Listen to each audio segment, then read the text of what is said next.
पूरा सच बोलूंगा, मुंह से बोलूंगा, दिल से नहीं बोलूंगा। क्योंकि पात्रा जी हिंदी में बोल के तो गए, दिल से बोल करके गए, लेकिन आधा सच बोल के गए। शायद उनके दिल में आधा ही सच है।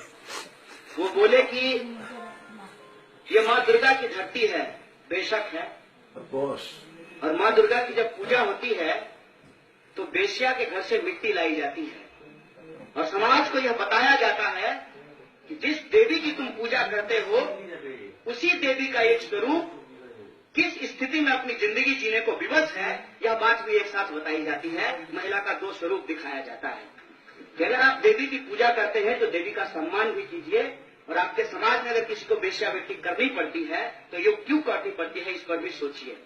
ये पूरा सच है। आपने कहा कि सुभाष चंद्र बोस की धरती है, बेशक है। ये कल्पना दत्त की भी धरती है कि खड़ा होकर के उन लोगों ने कहा कि डिग्री नहीं लेंगे, गोली भी मारेंगे। तो हम जब सर्जिकल स्ट्राइक करेंगे आपके ऊपर तो बोल करके करेंगे, छुप करके नहीं करेंगे। क्योंकि हमारे यहाँ पर एक हमारा साथ में हम लोग चाय पीते हैं, चाय की दुकान पे काम करता है एक लड़का। जब सर्जिकल स्ट्राइक हो रहा था तो उसने पूछा कि भैया ये क्या है सर्जिकल स्ट्राइक। तो हम बोले कि इसको समझाएं क्या, ये सर्जिकल स्ट्राइक तो बड़ा भारी भरकम टर्म है अंग्रेजी का, इसको समझाएं कैसे। हमने कहा कि छुपा छुपी खेले हो, बोला हाँ। तो पीछे से जाकर के जो धप्पा बोल देते हैं ना, वही सर्जिकल स्ट्राइक। तो ये धप्पा आप बोलिए, कोई दिक्कत नहीं है। आतंकवाद के खिलाफ धप्पा बोलिए, कोई दिक्कत नहीं है। बाबा जी ने कहा तो हम सब कुछ के खिलाफ धप्पा बोलते रहते हैं, सर्जिकल स्ट्राइक करते रहते हैं। लेकिन दिक्कत यह है कि जो विषय पे हम लोगों को बोलने के लिए बुलाया गया है कि क्या सभी समस्याओं का समाधान सर्जिकल स्ट्राइक है, क्या वो जादू की छड़ी है, अलादीन का चिराग है, मैं समझता हूं कि नहीं है। क्यों नहीं है? क्योंकि मेरा मानना है, हो सकता है कि मैं गलत हूं, कि गरीबी से आतंकवाद है, आतंकवाद से गरीबी नहीं है। बेरोजगारी से आतंकवाद है, आतंकवाद से बेरोजगारी नहीं है। अगर सर्जिकल स्ट्राइक करना चाहिए आतंकवाद के खिलाफ तो मैं समझता हूं कि सर्जिकल स्ट्राइक करना चाहिए गरीबी के खिलाफ भी और बेरोजगारी के खिलाफ भी। अगर इसके खिलाफ हम सर्जिकल स्ट्राइक नहीं करते हैं तो हम ठीक समझते हैं कि हम जो भी स्ट्राइक करेंगे हमारा स्ट्राइकर इधर उधर चला जाएगा। और ये स्ट्राइकर इधर उधर इसलिए चला जाता है कि हम ब्रांडिंग ज्यादा करते हैं, काम कम करते हैं। साहब कह रहे थे अभी बाबा जी की, मैं इंटरनेशनल भिखारी हूँ, आप इंटरनेशनल व्यापारी हैं, और आपने जो है क्या बढ़िया से स्वदेशी की ब्रांडिंग की है। इसके साथ साथ आपने कहा, मैं आपका क्रिटिसिज्म नहीं कर रहा हूँ, बस बता रहा हूँ कि आपने कहा कि आपके पास दिमाग है, आप सोचिए। बिल्कुल हमारे पास है, हम सोचेंगे।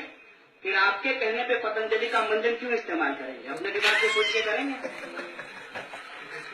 कुल मिला के मैं कहना क्या चाहता हूँ, मैं ये कहना चाहता हूँ कि आधा सच जो ये लोग यहाँ बता करके गए हैं उस पर अगर हम अपने दिमाग से सोचें तो क्या पाते हैं। सर्जिकल स्ट्राइक किया गया आतंकवाद के खिलाफ, नतीजा क्या है?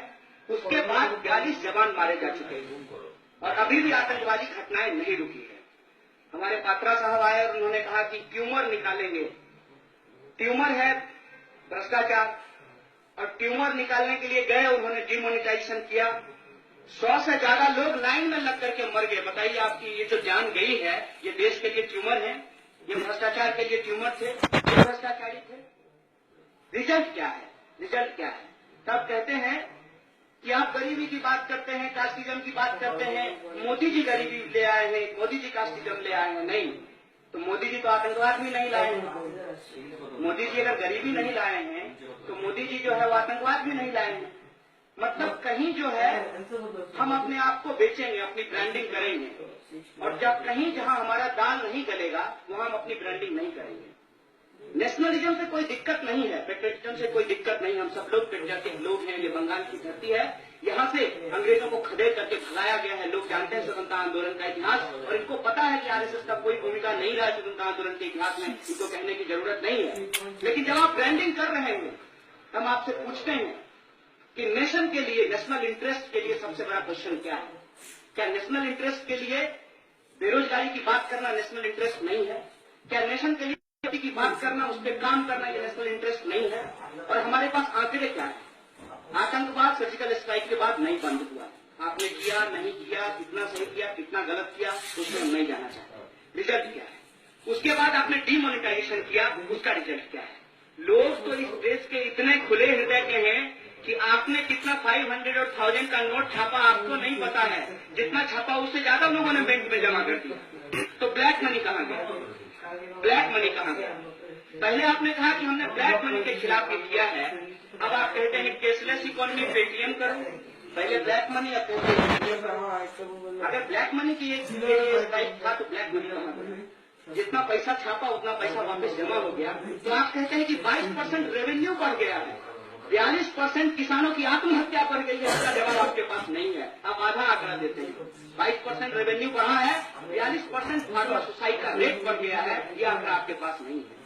आप कहते हैं डिमोनेटाइजेशन करने के बाद रोजगार बढ़ेगी। आपका आंकड़ा कहता है कि 20 लाख लोगों की रोजगार चली गई है, पर एक साल में 2 करोड़ रोजगार पैदा करने का वादा था और आपने 1,35,000 रोजगार पैदा किया और डिमोनेटाइजेशन के बाद 20 लाख रोजगार चला गया और आप कहते हैं कि हम सर्जिकल स्ट्राइक करेंगे।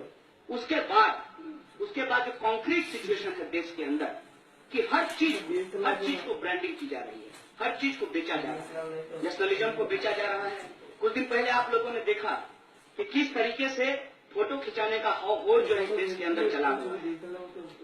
अभी चरखा के साथ एक फोटो आया था, कोई दिक्कत नहीं है, गांधी जी सबके हैं, सब कोई उनके साथ फोटो खिंचा सकता है, उसमें कोई दिक्कत नहीं है। लेकिन समाज के अंदर जो सिचुएशन पैदा हुआ है, जो एक तरीके का हम कह सकते हैं सिनिकल सिचुएशन पैदा हो रहा है, जिसमें किसी भी कॉन्क्रीट चीज पे बात नहीं होती है। और जब आप बात करना शुरू करेंगे तुरंत आपको ब्रांड कर दिया जाएगा कि हम नेशनलिस्ट हैं और आप चूंकि नेशनल इंटरेस्ट में बात कर रहे हैं, कॉन्क्रीट बात कर रहे हैं, इसलिए आप एंटी नेशनल हैं। इस तरीके का एक बाइनरी खड़ा किया जाता है।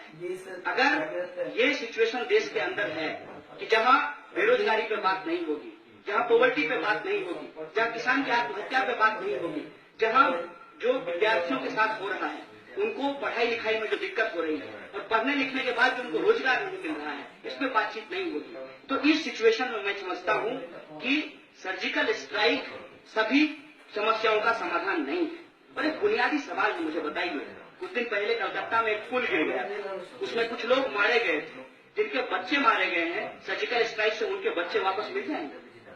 इस देश के अंदर जो गरीब लोग हैं, जो भूखे लोग हैं, क्या सर्जिकल स्ट्राइक से उनको सारा प्रॉब्लम खत्म हो जाए? दिक्कत क्या है कि जो विषय है हमारा, सर्जिकल स्ट्राइक से सारा प्रॉब्लम खत्म हो गया, इसमें कुछ बोला ही नहीं। बाबा जी बोले कि हम सब चीज के खिलाफ सर्जिकल स्ट्राइक कर रहे हैं, और जो है हमारी मैडम जो है वो बोल की गई प्रधानमंत्री बहुत बड़े स्ट्राइकर, और हमारे संबित पात्रा जी बोले नहीं वो सीमा के पार गए थे, एलओसी के पार, वो तो सर्जिकल स्ट्राइक था, डिमोनेटाइजेशन सर्जिकल स्ट्राइक नहीं है। फिर तो हमको समझ में ही नहीं आया कि हम लोग इधर बैठे हुए क्यों हैं। उन्हीं तीनों लोगों को बुला लेते, वही आपस में डिबेट करके फाइनल कर देते कि सर्जिकल स्ट्राइक है क्या, वही बता देते सर्जिकल स्ट्राइक क्या है। हम तो कंफ्यूज हो गए थे। खैर, कुल मिलाकर के मैं ये कहना चाहता हूँ कि एक विद्यार्थी होने के नाते सरकार कोई भी पॉलिसी अगर अडॉप्ट करती है, उसको सोसाइटी के अंदर इम्प्लीमेंट करती है, उससे कितना फायदा हुआ, कितना नुकसान हुआ, इस पे बातचीत होना जरूरी है। और सरकार की जिम्मेवारी, जैसे आपने कहा कि लोगों को दिमाग है, तो लोगों के जो ओपिनियन, उस ओपिनियन को कलेक्ट करके, सेल्फ क्रिटिसिज्म करके, इंट्रोस्पेक्शन करके, उस पॉलिसी को करेक्ट करके दोबारा इम्प्लीमेंट करें। सिर्फ ये नहीं है कि आप कोई काम कर दीजिए, ट्विटर पे आपके डॉलर बैठे हुए 3-3 हजार पे, उसको जो है ट्रेंड करा दीजिए, फिर ब्रांडिंग हो गई सर्जिकल स्ट्राइक, सर्जिकल स्ट्राइक। उसके बाद उस पर अगर कोई सवाल खड़ा करे, इमीडिएटली उसको बस दीजिए, तुम देशद्रोही हो, तुम पाकिस्तानी हो, एजेंट हो। समझ में ही नहीं आता है कि कंप्लीटली मैं समझता हूं, कंक्लूड करने जा रहा हूं इस बात से कि देश की तमाम समस्याओं का समाधान सर्जिकल स्ट्राइक नहीं है। जब तक हम समाज के अंदर जो प्रॉब्लम है उसको कॉन्क्रीटली रिजॉल्व नहीं करते, सोशली, पॉलिटिकली, इकोनॉमिकली, जब तक हम इक्वलिटी को एस्टेब्लिश करने की बात नहीं करते हैं, तब तक सर्जिकल स्ट्राइक जैसे टेम्पररी सॉल्यूशन से समाज के अंदर प्रॉस्पेरिटी नहीं आएगी। और बड़े राजवादी लोग होंगे, एक राष्ट्र कवि हुए थे हमारे यहाँ पे, हमारे जिले के दिनकर ने कहा है, शांति नहीं तब तक जब तक सुख भाग न नर का सम होगा, नहीं किसी को बहुत अधिक और नहीं किसी को कम होगा। बोलिए इस पर सर्जिकल स्ट्राइक कब करेंगे? आपके पक्ष में आकर के खड़े होंगे। इन्हीं शब्दों के साथ मैं अपनी बात को खत्म करना चाहता हूँ। शुक्रिया। इनकलाब जिंदाबाद।